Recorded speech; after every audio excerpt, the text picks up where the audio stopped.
Hi, I'm Antonio Centeno, the founder of Real Men Real Style, and today I'm going to be talking about help.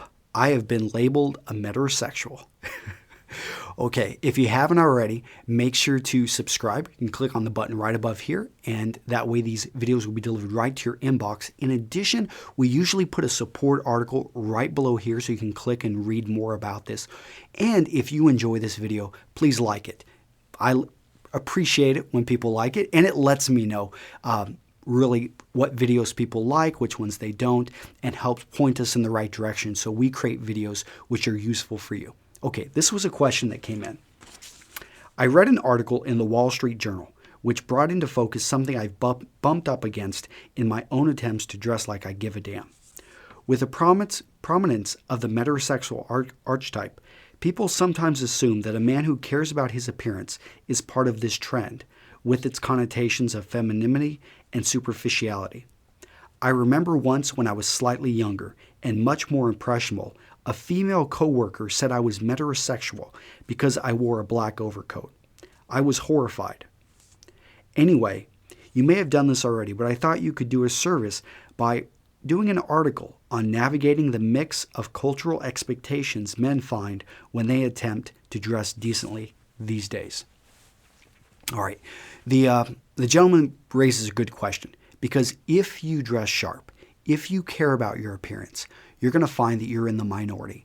Most people do not. Now, in bigger cities where it's more competitive, like New York City, Chicago, LA, certain industries, yes, you're going to look around and people dress pretty sharp.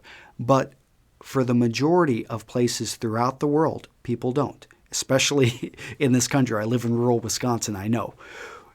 You need to understand that to dress, to kick against the tide, to swim against the current, you have to have a bit of strength. You cannot, and the first thing I'll hit on is who cares what other people say, because you have no control over that. And whether a person is ignorant, whether they're callous, whether they, are just wanting to offend you, people are going to say, mean things, especially, and if you're offended by being called a metrosexual, I'm not saying that you need to stop dressing sharp, but you need to, I think, really reevaluate, why are you dressing sharp, and is style, is the way you're dressing, is it really a reflection of your inner masculinity? Now, that's a big one, and so let me explain. So I personally believe that a man has the strength to dress sharp when he understands who he is and what he stands for. And I'll just use my personal experience. When I was in the Marine Corps, we were very proud that we had the best uniforms throughout the service.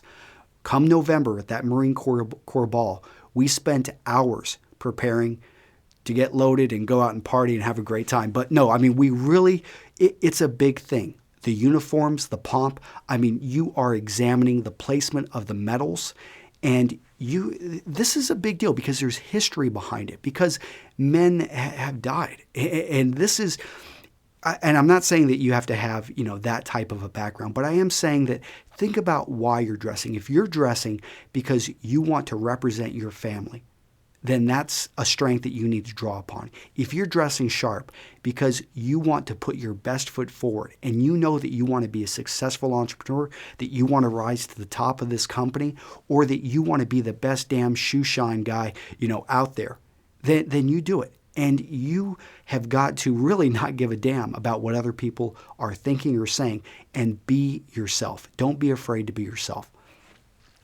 So the last thing I'm going to hit on is learn to dress for your body type. And then, when people look at James Bond or Daniel Craig nowadays, the guy can be wearing a tuxedo in a desert and that thing's still torn up, and he's got some hot Ukrainian supermodel hanging out with him. No one's going to make fun of the way, he just looks good. Plus he's got a small machine gun with him. But when it comes down to it, he wears clothing, and he's got a good body, and he wears clothing that complements it. Now, not all of us are blessed with bodies like Daniel Craig. Not all of us have bodies like Daniel Craig, but all of us can spend time learning which type of styles, which cuts, which colors are going to complement our body type and complexion. So if you do that, you're going to be A-okay. All right, so for the gentleman that sent me the the email, I've already responded to him privately, and actually I know he was able to handle it pretty well. And for those of you out there that want to care about how you dress, but you're afraid of what other people are going to think, again, focus on who you are as a man, become comfortable with that, and then dress in the manner that you see yourself. The successful man, because you dress that way, you keep trudging that way, you're going to reach that goal. All right, this has been Antonio Centeno with Real Men, Real Style. Take care. Bye-bye.